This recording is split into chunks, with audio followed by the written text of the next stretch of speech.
Hello Pisces, Sun, Moon, Rising, and Venus signs. Kamusta kayo? Sana po ay nasa mabuti kayong kalagayan. Welcome back po sa Star Tarot. Kung bago kayo rito, welcome din kayo. Thank you for your support. I truly appreciate it. God bless you all, Pisces.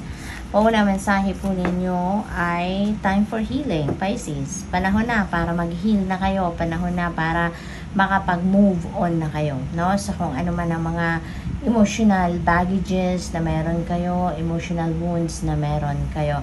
It's about time na for you to heal, okay?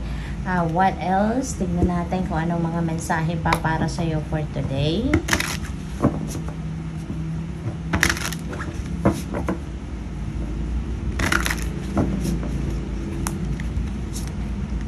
We have Page of Pentacles. Ayan. So, this is a reminder para sa'yo na you are a goal-oriented person. So, focus kayo sa kung ano yung inyong goals sa ngayon. Focus kayo doon sa kung ano yung inyong mga goals. Kasi may mga opportunities na dadating sa inyo rito. Lalong-lalo na pagdating sa inyong kaperahan, pagdating sa money, career, and finances. You know, there could be a lot of opportunities coming your way, no? Sa ngayon. Kaya, focus kayo doon sa inyong mga plano, focus kayo doon sa kung ano yung mga ambisyon ninyo, no? Kasi, eto na, nandito na, dadating na yung support sa inyo para makapag-take action na kayo, no? Towards whatever your ambitions are, towards yung mga goals ninyo. Queen of Wands, ayan, so magiging ano talaga kayo dito, magiging tawag dito, magiging directed talaga yung focus ninyo doon sa kung ano yung goals ninyo rito. With the Queen of Wands energy, you're going to embody the energy of this si Queen of Wands, and you are going to really be very determined sa ngayon. Focused kayo, very confident kayo, and you're going to be very passionate about whatever it is that you want to achieve, no? With these opportunities na dadating sa inyo, talagang papaandarin din ninyo rito yung yung go-getter attitude ninyo, no? Talagang your eye will be on the prize, which is really good. Kasi si Queen of Wands ganon, at hindi siya titigil na hindi niya marating kung ano man yung gusto niyang marating. So, we have 4 of Cups in reverse. Ayan. So, meron ditong pag-take action talaga. So, magiging maganda, no, ang sitwasyon ninyo rito. Paborable yung panahon or yung mga pagkakataon na ito sa inyo. Kasi kung dati natatamad kayo, kung dati nawalan siguro kayo ng pag-asa, na-bored kayo, na-frustrate kayo. Pero ngayon, you're heading towards a new direction, no? So, maganda ito na meron kayong Queen of Wands, may mga opportunities na dadating kasi handa na rin kayo mag-take action para dito. So, talagang aandar dito yung go-getter attitude ninyo na tatalikuran nyo na kung ano man yung mga nagko-control sa inyo dati, kung ano man yung mga nagpe-prevent sa inyo para makapag-take action kayo. So, ngayon, ano na kayo ngayon? Talagang ipapakita ninyo dito na goal-oriented kayo. Anong iniisip ninyo, gagawin ninyong lahat para ma-achieve ninyo yan, no? We have the Fool, and you're really going to start something new, no? So, siguro you're taking advantage of 1 or 2 or more of the opportunities na kakatok sa inyo sa ngayon at talagang magsisimula kayo ng bagong chapter sa buhay ninyo rito. Depende sa inyong sitwasyon, it could be in anything, no? It could be in various areas of life, no? Hindi lang siguro isang parte ng buhay ninyo ang gagawa ninyo ng paraan dito para ma-achieve ninyo yung gusto ninyo sa area na yun, or baka more than that pa, yung gano'n, no? So, definitely you are taking action sa ngayon. What else? We have bring love into the situation. Okay? Kasi nga, 'di ba? If you are going to see or you're going to see the things, people, situations in the eyes of love, mas makikita ninyo na kay gaan, no, ng lahat. Mas magiging magaan ang pagpoproseso, unfold ng mga bagay-bagay. Kasi when there is love, no, there is going to be yung parang positivity, no? Positive energy ang dadating sa inyo, ang papasok sa inyo. Kasi kapag may love, meron dyan respeto, meron dyan understanding, meron dyan compassion, you know? So, all the good things, no? Yung maa-attract ninyo yan towards you.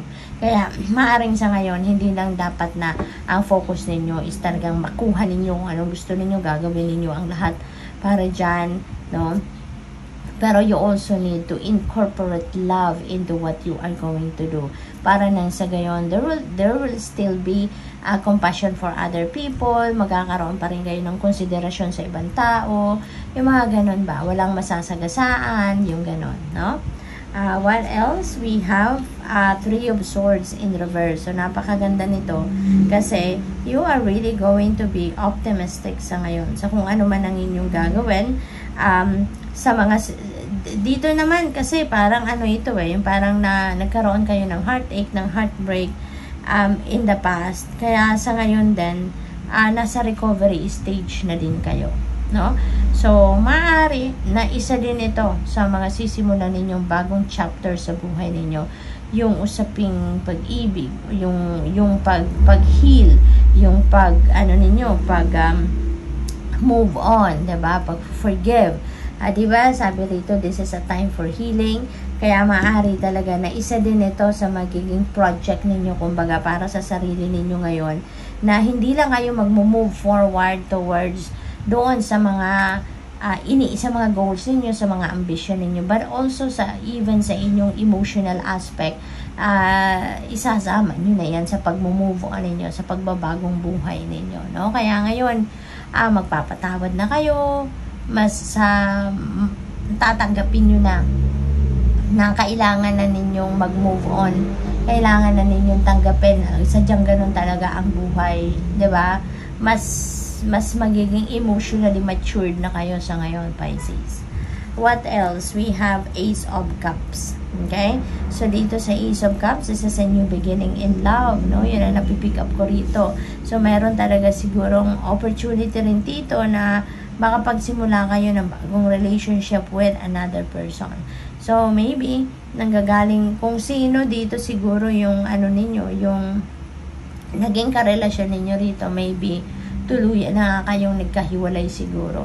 And ngayon, there is an opportunity for you to start a new love and romantic relationship. So, possible na ganun ang ganap dyan, no? There is also, dito, new beginnings in other areas, hindi lang sa pag-ibig. Maybe there is also a spiritual awakening journey na sisimula ng iba sa inyo. Maaari din na merong bagong career, diba? So depende, kasi ang iba siguro sa inyo baka magsisimula kayo ng bagong career path, which is a spiritual career. So maybe ganun ang magiging sitwasyon ng iba sa inyo rito, Pisces. This is also about fulfillment, no? So siguro merong mga dadating, merong may mga mangyayari sa buhay ninyo dito that you are going to be feeling fulfilled, okay? So what else? We have 5 of Swords in reverse, okay? So there could be compromise, no? Maaring ang iba sa inyo na meron sigurong hindi pagkakaintindihan with another person, maybe baka merong reconciliation dito, no? Baka meron kayong naging kaaway sa pamilya, naging kaaway sa trabaho, or kung saan pa man, ano? At maaring ngayon magkakausap na din kayo at magkakaayos na kayo. What else? We have the Sun. Wow! Kaya pala meron din dito mga acceptance, forgiveness, kasi mas mamamayani talaga sa inyo rito yung kagandahang loob, yung pag-ibig, kasi nga mas maliwanag, no? Magliliwanag ang isip ninyo, magliliwanag ang buhay ninyo with the Sun energy, no? So, dito, this is a time for happiness, okay? This is a time for success. All kinds of success ay maaaring dumating sa inyo sa ngayon, kaya you are really going to be very optimistic and enthusiastic and very positive ang mga mangyayari. So, good luck sa iyo. Thank you for watching. Love and light. Namaste.